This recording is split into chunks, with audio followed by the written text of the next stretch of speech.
Kalau belum sehat, nggak sayang kalau info kesehatan disimpan sendiri. Mendengarkan juga nggak makan waktu yang lama, jadi ayo kita mulai. Assalamualaikum warahmatullahi wabarakatuh. Perkenalkan, nama saya Dr. Ninda Astari. Saya bertugas di UPTD Puskesmas Namang. Adapun tujuan dari orientasi kita pada hari ini adalah untuk mengetahui faktor resiko dari penyakit tidak menular, apakah itu faktor resikonya, pengukurannya, pemeriksaannya. Dan di sini saya sudah ada laptop sebagai alat bantu kita pada siang hari ini. Dan di sini nanti ada materi dan beberapa penjelasan yang akan disampaikan. Diharapkan ibu-ibu semuanya menyimak dengan cermat. Boleh dicatat kalau ada yang memang hal-hal yang penting dan perlu diingat. Penyakit tidak menular itu adalah penyakit yang tidak bisa ditularkan dari orang ke orang. Perkembangannya itu berjalannya perlahan-lahan dan membutuhkan jangka waktu yang panjang. Ada kanker, obesitas atau kegemukan, penyakit jantung, diabetes mellitus, hipertensi. PPOK itu merupakan penyakit paru obstruktif kronis atau sering disingkat dengan PPOK, yang merupakan istilah yang biasa digunakan untuk sejumlah penyakit yang menyerang paru-paru, dan ini memakan waktu yang lama atau jangkanya panjang. Untuk sasaran PPOK ini adalah masyarakat yang usianya 40 tahun atau di atasnya. Kemudian mempunyai riwayat paparan.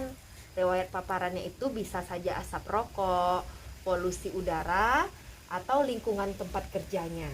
Mempunyai gejala dan keluhan seperti batuk berdahak, sesak nafas.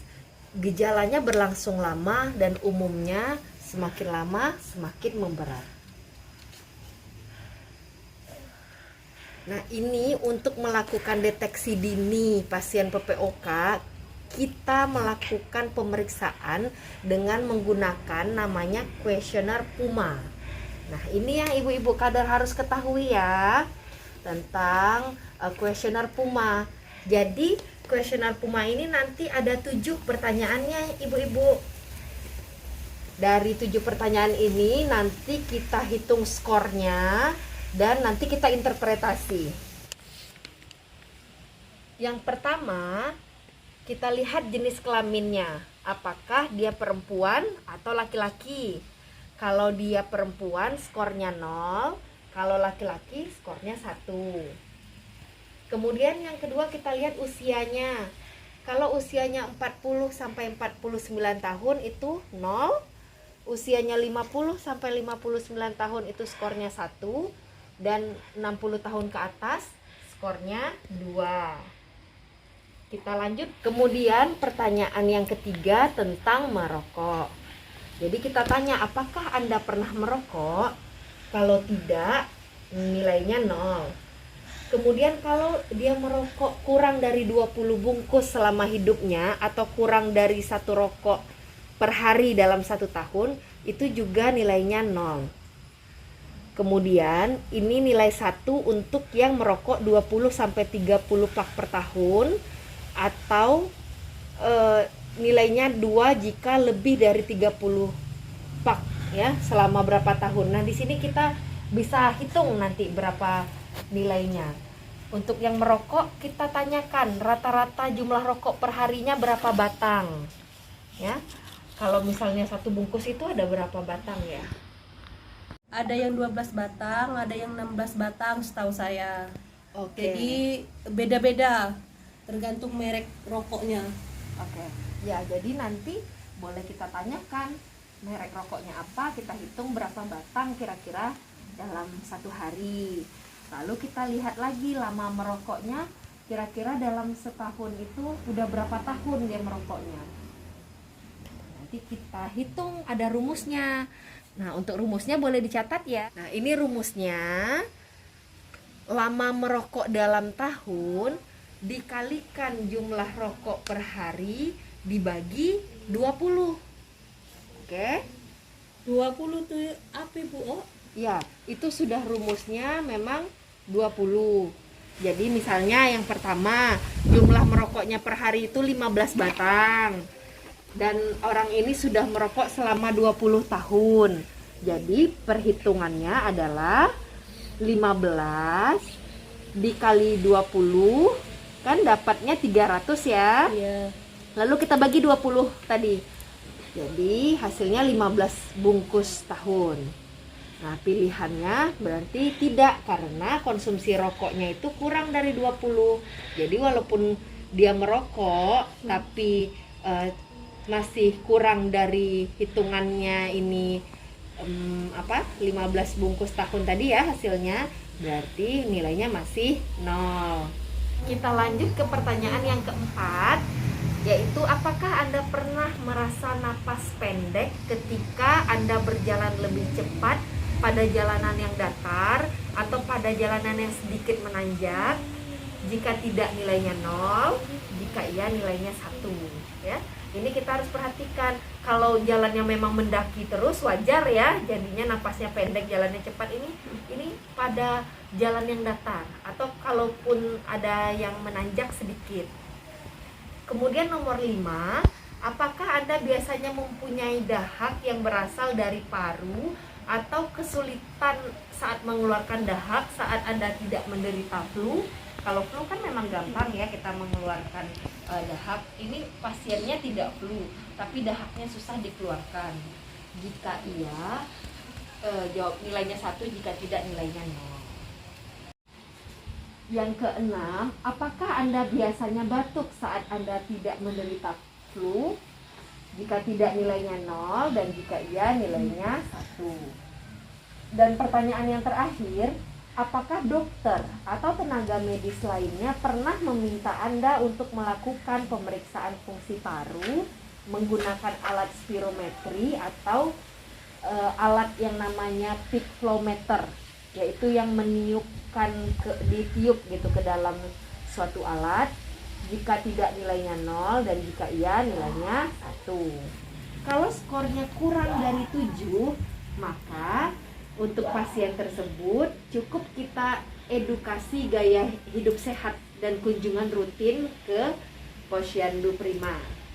Tetapi kalau skornya 7 atau lebih, maka orang tersebut sudah berisiko untuk terkena PPOK, sehingga nanti akan ada pemeriksaan lebih lanjut. Dan kita gimana ibu-ibu sebaiknya jika skornya lebih dari 7? Rujuk ke Posyankes. Ya, benar sekali. Bapak H ini setiap hari menghabiskan kurang lebih sekitar 10 batang rokok. Bapak H datang ke Posyandu. Keluhan saat ini terkadang ada batuk berdahak yang sulit dikeluarkan. Sesak nafasnya tidak ada dan belum pernah melakukan pemeriksaan fungsi paru. Untuk berat badannya 52 kg dan tinggi badannya 160 cm. Berapa skor Puma Bapak H dan apa saran yang akan ibu-ibu kader berikan kepada Bapak tersebut? Kita mulai dari pertanyaan pertama, coba dijelaskan. Saya coba jawab Bu ya. Oke. Tadi kan dari kasus tadi, kalau dari soal nomor 1, untuk jenis kelaminnya itu laki-laki. Tadi jenis kelamin laki-laki skornya 1. Ya. Terus usianya 56 tahun, skornya jadi 1. Oke. Nah, untuk merokoknya, Bapak itu menghabiskan rokok setiap harinya 10 bungkus. Jadi 10 batang per hari.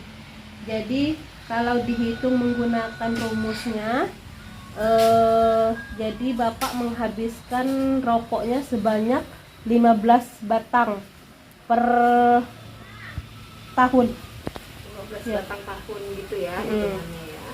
Jadi untuk nilainya itu 0. Di bawah 20 pak per tahun, bisa dikatakan Bapak itu tidak merokok. Ya maksudnya nilainya 0 gitu ya, kurang dari 20 soalnya. Untuk pertanyaan keempatnya itu, Bapaknya tidak pernah merasakan napas pendek. Jadi untuk nilai skornya itu 0. Terus poin kelima, Bapak itu pernah mempunyai dahak karena dia ada juga batuk. Ya. Jadi untuk nilainya itu 1. Ya. Terus yang keenam, batuk ada tapi memang pada saat menderita flu. Ya. Jadi nilainya 0 ya. Ya. Untuk pertanyaan yang ketujuh itu, bapaknya belum pernah diperintahkan sama dokternya untuk melakukan pemeriksaan fungsi paru. Jadi nilainya 0. Periksa ya sama-sama. Ya, untuk jenis kelaminnya benar 1. Untuk usianya benar, skornya 1. Untuk merokok benar 0. Lalu yang keempat, napas pendek ini tidak ada ya, 0. Oke. Pertanyaan kelima, ada dahak yang berasal dari paru, ada ya. Yang keenam, apakah Anda biasanya batuk saat tidak flu? Nah, ini tadi tidak. Kalau kita baca ulang lagi soalnya, ada. Jadi bapaknya ada menderita batuk walaupun kadang-kadang. Berarti ini jawabnya ya, nilainya 1. Kemudian untuk soal terakhir, benar ya kalau dokter belum pernah meminta pasien ini untuk melakukan pemeriksaan fungsi paru. Jadi skornya semuanya 4. Nah, kalau skor 4 ini gimana, Bu? Jadi kita sebagai kadernya berhak memberikan edukasi terkait dengan gaya hidup sehat dan memberitahukan kepada pasiennya untuk melakukan kunjungan secara rutin, baik itu ke posyandu ataupun ke puskesmas. Jadi kalau skornya 4 ini kira-kira perlu enggak pasiennya ini kita rujuk ke puskesmas untuk pemeriksaan lebih lanjut? Kalau untuk sementara belum perlu, Bu. Cukup untuk ini aja, untuk edukasi gaya hidup sehatnya dan untuk kunjungan rutinnya aja dulu. Insya Allah sudah mengerti semua, dan mudah-mudahan nanti ke depannya ketika kita melakukan posyandu, ibu-ibu sudah paham, sudah mahir ya untuk melakukan berbagai macam pemeriksaan, terutama deteksi dini faktor resiko penyakit tidak menular pada masyarakat yang datang berkunjung ke posyandu. Lebih dan kurang saya mohon maaf. Wabillahi taufik wal hidayah. Wassalamualaikum warahmatullahi wabarakatuh. Terima kasih sudah menonton. Jangan lupa like, komen, dan subscribe YouTube channel kita.